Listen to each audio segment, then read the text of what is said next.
Hello everyone, कैसे हैं सभी लोग। तो आज हम लोग डिस्कस करने वाले हैं औसत के ट्रिक्स के बारे में। देखिए, सबसे आसान टॉपिक आपका एवरेज होता है। अगर आप किसी भी एग्जाम की तैयारी करते हैं तो यहां से क्वेश्चन आने फिक्स होते हैं। और इस बार 2024 में भी देखेंगे, रेलवे एग्जाम हो या फिर आपका एसएससी एग्जाम हो, हर जगह क्वेश्चन आते हैं। बड़े छोटे छोटे लॉजिकल क्वेश्चन होते हैं जिनको आप बिना पेन के मतलब मेंटली सोच के लगा सकते हैं। अगर थोड़ा कॉमन सेंस का यूज करें तो सारे क्वेश्चन बड़े इजी लेवल के होते हैं। कुछ क्वेश्चन अच्छे भी आते हैं तो उनको थोड़ा अच्छे तरीके से भी किया जाता है, उनके लिए अप्रोच अच्छे होते हैं। तो बाकी मैक्सिमम क्वेश्चन का जो लेवल होता है वो मान के चलिए कि टिक लगाने वाला ही होता है। तो आज की क्लास में हम यही सीखेंगे, जो आपके प्रीवियस ईयर क्वेश्चन आए हुए हैं उनको किस तरीके से लगाना है। 2024 वाले क्वेश्चन नहीं लिए क्योंकि वो कुछ ज्यादा ही ईजी आया था, वो सिंगल लाइन वाले क्वेश्चन थे। कोई भी नंबर ले लीजिए रैंडम, 1 2 3 4 5 6 7। बोला कि शुरू के जो हमारे पास क्वेश्चन में 6 भी ले लीजिए, 6 और 7। तो क्वेश्चन में बोला शुरू के जो 5 थे इनका जो औसत है वो कितना दिया था, Z दिया हुआ था। तो कभी भी क्रमागत संख्याओं का औसत बड़ा आसान होता निकालना। कैसे कि इधर से नंबर काट दीजिए, इधर से काट दीजिए, जैसे इधर से एक काटेंगे, इधर से एक, फिर इधर से एक, जो बीच में बच गया वही औसत हमारे पास है। ठीक है, यही औसत आता है। या फिर क्या कर सकते हैं कि शुरू वाले और लास्ट वाले को जोड़ के आधा भी कर सकते हैं अगर क्रमागत संख्याएं चल रही हैं। जैसे 1 और 5 का 6 का आधा कितना हो जाएगा, 3। ये हो गया। अब बोला अंतिम 3 संख्याओं का औसत, तो ये भी क्रमागत है। तो इधर से काट दे, इधर से, तो इसकी वैल्यू 6 है। तो आप देख पा रहे हैं ये कितना बढ़ गया, 3 बढ़ गया है। तो आंसर क्या हो जाएगा, Z+3 हो जाएगा। अगर पहले Z था तो 3 हो जाएगा। कोई भी क्रमागत संख्या लेके चेक करेंगे, हमेशा यही रिजल्ट आपको दिखने वाला। ऐसा नहीं कि 1 2 3 4 5 ही लेना है, आप 11 12 13 14 15 कुछ भी लेना हो ले सकते हैं अपने हिसाब से, और आंसर आपको वहां पे दिख जाएगा। जैसे देखिए 11 के प्रथम 12 गुणजों का औसत क्या होगा। इस बार 2024 में लगभग मैक्सिमम सेट में क्वेश्चन पूछा गया था। तो अगर हमसे बोला गया कि 11 के प्रथम 12 गुणज, 12 गुणज का मतलब हो गया 1 2 3 ऐसे कहां तक, 12 तक। तो हमने एक चीज बताया था कि कभी भी क्रमागत संख्या है तो एक तो बीच वाली संख्या निकाल सकते हैं, या फिर क्या कर सकते हैं कि अंतिम और लास्ट का जोड़ के आधा कर लीजिए। देखिए 12 और एक 13, 13 का आधा कितना आ जाएगा, 13/2। ये हो गया 1 से लेकर 12 तक का हमारे पास औसत। अब इसमें बोला 11 का गुणज था, इसलिए 11 से गुणा कर लीजिए, यही आपका आंसर हो जाएगा, यानी 143/2 हो जाएगा। तो ये कट जाएगा 7 बार में और 1 बार में, और लगभग 71 दशमलव वाला कौन सा है, यही वाला आंसर है। तो ये बहुत इजी है, मेंटली करना है इसको। मैं लिख इसलिए रहा हूं क्योंकि आपको करना होगा, क्योंकि ये सारे क्वेश्चन अगर मेंटली नहीं कर रहे तो आप हजारों लोगों से पीछे हैं। ऐसे बहुत सारे स्टूडेंट हैं जो इसको देख के कर सकते हैं, और बहुत सारे लोग देखेंगे इस वीडियो को तो भी बोल सकते हैं। तो बहुत कॉमन सा क्वेश्चन है, 12 गुणा 12 1 13, 13 का आधा उसमें 11 से गुणा कर दिया, 143/2 कर दिया, 71.5 आ गया। ये कॉमन वाले क्वेश्चन होते हैं, इजी तरीके से आप इसको सोच सकते हैं। और एक चीज समझिएगा फिर से, क्रमागत संख्याओं का बहुत बड़ा रूल होता है। अगर आप एक टाइप के औसत क्वेश्चनों में बात करें तो 5 क्रमागत सम संख्याओं का औसत 10 दिया है, और इन पांचों को आरोही क्रम व्यवस्थित करने मध्य स्थान पे वही सेमी संख्या आता है। औसत मतलब क्या होता है, औसत का मतलब कि बराबर बराबर दोनों तरफ बाढ़ से बीच में औसत बैठता है। तो बीच में अब आरोही लिखिए, अवरोही लिखिए, कुछ भी बीच में तो वही सेम रहेगा। जैसे हम नंबर ऐसे ले लेते हैं कि अगर 10 है तो इसके आगे 2 संख्या है, इसके पीछे 2 संख्या है, तभी तो ये बीच में रहा होगा। तो इसके आगे 12 और 14 रहा होगा, इससे पहले रहा होगा तो 8 और 6 रहा होगा। इसमें क्वेश्चन में ये पूछा जा सकता है कि सबसे छोटी संख्या कौन सी, सबसे बड़ी संख्या क्या होगा, इनका स्क्वायर का अंतर क्या होगा, इनका गुणनफल क्या होगा, जो भी पूछ ले। ऐसे क्वेश्चन आते हैं आपके एग्जाम में।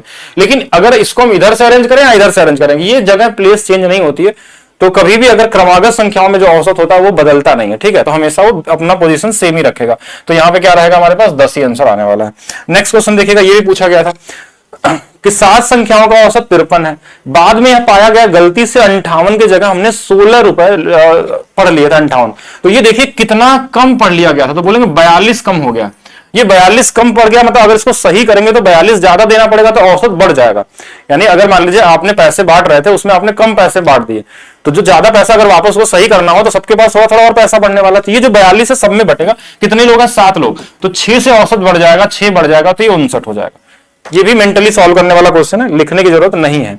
अच्छा, फिर से देखेंगे 3 क्रमागत प्राकृतिक संख्या बोला तो अपने मर्जी से लिख लेंगे, 1 2 और 3 का औसत दिया हुआ है। देखिए इसमें औसत क्या होगा, 2 हो जाएगा इसका। फिर क्या बोला, यदि संख्याओं को पहले समूह के तुरंत बाद की 2 और क्रमागत संख्या, तुरंत बाद 4 और 5 आ जाएगा। तो इसके बाद क्रमागत संख्या शामिल कर लिया। तो देखिए अब इसका क्रमागत संख्या क्या होगा, औसत, ये कट गया, ये कट गया, अब औसत आ गया 3। तो ये कितना बढ़ रहा है, तो 1 बढ़ जा रहा था। आंसर क्या आ जाएगा, जो k था तो ये k+1 हो जाएगा। कोई भी डेटा ले कर सकते हैं, ऐसा नहीं कि 1 2 3 4 5 ही लेना, कोई भी नंबर ले लेंगे, ये हमारे पास आंसर आ जाएगा। ये भी मेंटली सोचने वाला होता है। पहली 10 विषम संख्याओं का माध्य या औसत क्या होता है, तो विषम संख्याओं का हमेशा माध्य, विषम संख्या जो बोलता है कि 10 बोला है तो 10 ही रहेगा, 15 बोला तो 15 ही रहेगा, अगर पहली से शुरू हो रहा है, क्योंकि इनका जो योग होता है वो n²। अगर n से भाग देते हैं तो हमारे पास n ही बनता है, यानी कि हमारे पास आंसर वही। अगर बोला प्रथम 25 विषम संख्याओं का औसत तो आंसर क्या होगा, 25 हो जाएगा। ठीक है, नेक्स्ट देखेंगे। फिर से क्रमागत संख्या, ध्यान से देखिए क्रमागत, पहले x है उसमें 1 घटा है, फिर 2 घटा, फिर 3 घटा, फिर 4 घटा, तो क्रमागत संख्या होती। क्रमागत संख्याओं का औसत कैसे निकालते हैं? दोनों तरफ से काट देते हैं, जो बीच में बनता है वही क्रमागत संख्या, यानी x माइनस 2 की जो वैल्यू है क्वेश्चन में बोला 20 है, तो x का मान हमारे पास 22 आ गया। अब पूछा क्या गया था कि पहले दो जो हमारे पास डेटा उनका माध्य निकाले, तो पहला अगर x की वैल्यू 22 है तो दूसरी वाली क्या होगी, 1 कम होगी तो 21 हो जाएगी, इनका औसत निकालना था। तो 22 और ये 43 हो जाएगा, 43 का आधा जो हो जाएगा वो कितना हो जाएगा हमारे पास, 21.5 हो जाएगा। यही औसत है, कॉमन मेंटली सॉल्व करने वाला क्वेश्चन है। प्रथम 8 विषम संख्याओं का माध्य 8 हो जाएगा, अब इसको दोबारा नहीं बताया जाएगा, इसे समझेंगे। प्रथम 5 क्रमागत सम संख्याओं का औसत 40 है। देखिए 5 बोला है और 40 बोला है, तो इसके आगे 2 बैठे होंगे, पीछे 2 बैठे होंगे, तो इसके आगे 42 और 44 होगा, पीछे वाला क्या होगा, 38 और 36 होगा। और सम बोला था तो हमारे पास क्या हो जाएगा, सम संख्या में ही हम काउंट करने वाले। विषम बोलता तो विषम वाला देखते हैं हम लोग।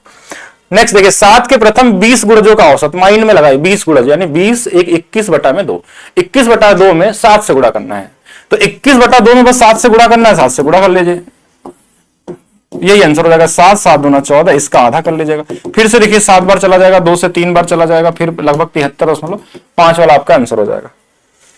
8 के प्रथम 20 गुणज, फिर से देखिए 21/2 और फिर 8 से गुणा कर लेना, तो इसमें 4 से कर लेंगे तो ये 84 आ जाएगा।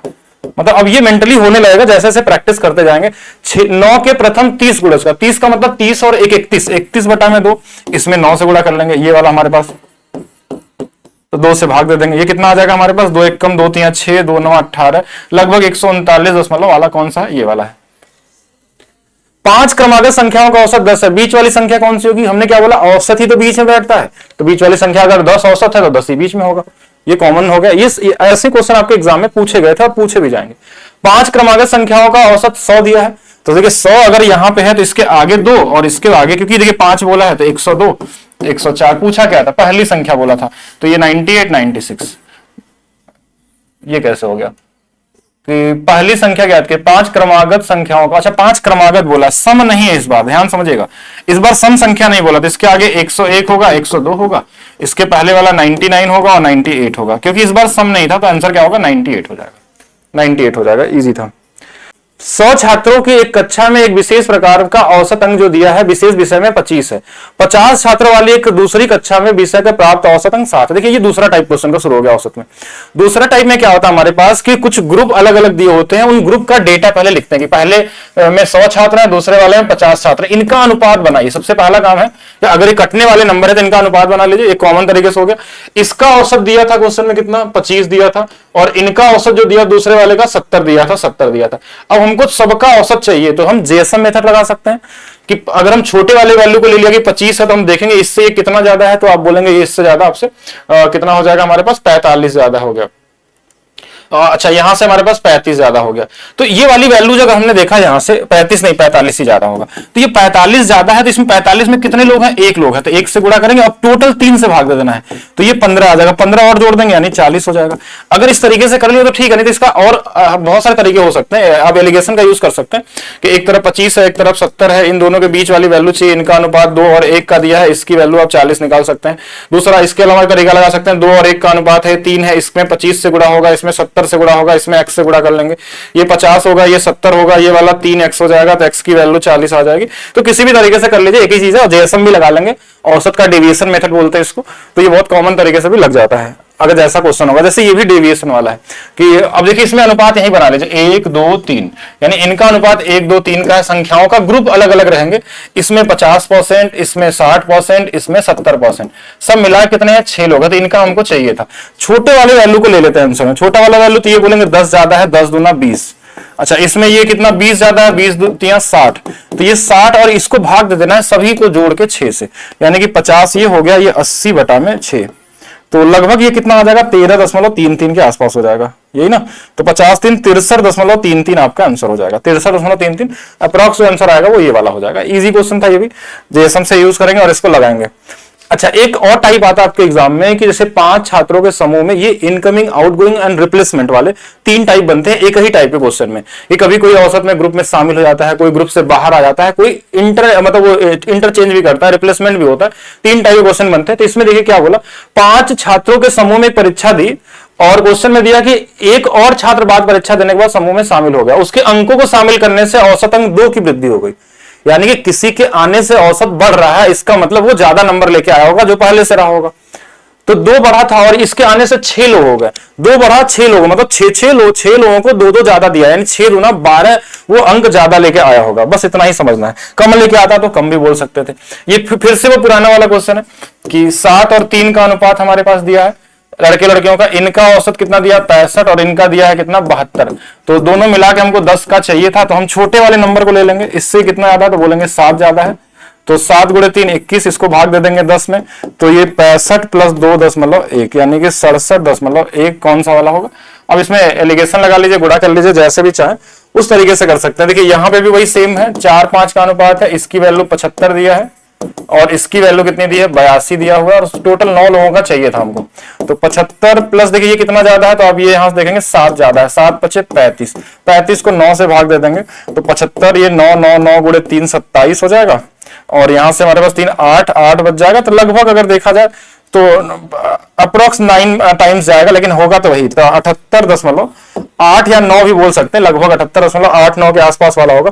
तो सबसे नजदीकी ये वाला होगा, ठीक है, जो अप्रोक्स आने वाला है।